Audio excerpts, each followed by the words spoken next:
Hello student. আজকে আমি তোমাদের একটা প্র্যাকটিক্যাল অ্যারেঞ্জমেন্ট দেখাবো চুম্বকত্ব পদার্থ টপিক থেকে। ক্লাস 12-এর পার্ট। তো অ্যাকচুয়ালি কোনো একটা ধাতু বা পদার্থকে যদি দীর্ঘদিন তুমি চুম্বকের সংস্পর্শে রেখে দাও বা কিছুক্ষণ রেখে দাও, তাহলে ওটা চুম্বকত্ব লাভ করে থাকে। তো এটার আজকে চাক্ষুষ প্রমাণ তোমাদের একটু প্র্যাকটিক্যালি দেখিয়ে দেবো। তো আমার সামনে যে দেওয়ালটা আছে, এই দেওয়ালটা অ্যাকচুয়ালি বার রড দিয়ে তৈরি, ঠিক আছে?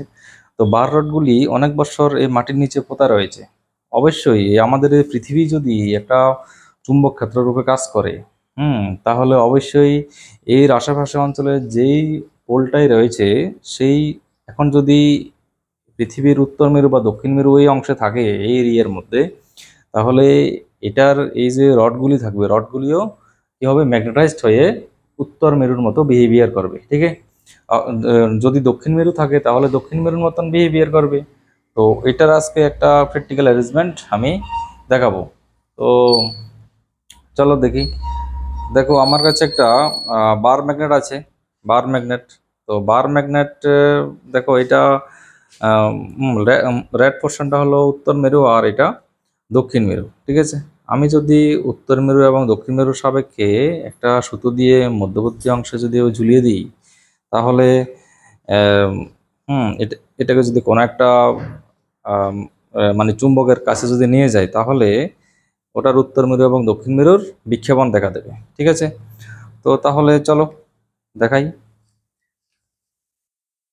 এই যে সামনের যে দেওয়ালটা দেওয়া আছে, এটার মধ্যে যে রডটা আছে ভিতরে, এই দেওয়ালের ভিতরে, ওটা কোন ধরনের মেরুতে আবিষ্ট আছে ওটা আজকে দেখাবো, ঠিক আছে? আচ্ছা, আর একটু লেংদি করে নিই।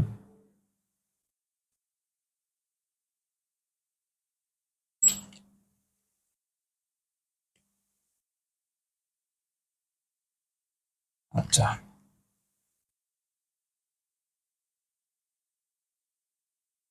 তো দেখো, এখানে স্পষ্টভাবে দেখা যাচ্ছে এই যে আমার কাছে থাকা যে বার ম্যাগনেটটা, এটা যখন আমি মুক্তভাবে ঝুলিয়ে দিয়েছি বাধাহীনভাবে, তাহলে ওটার যে কোনো একটা মেরুকে এই যে দেওয়ালটা আকর্ষণ করে ফেলছে বারবার।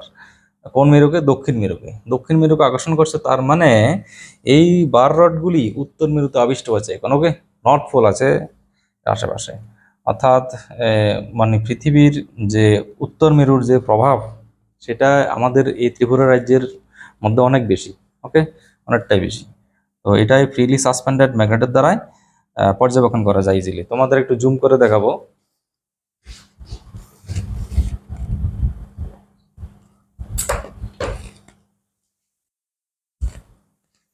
এই দেখো, এখানটায় দেখো, মানে একটা গ্যাপ রয়েছে, ঠিক আছে? অনেকটাই গ্যাপ রয়েছে এখানটায়।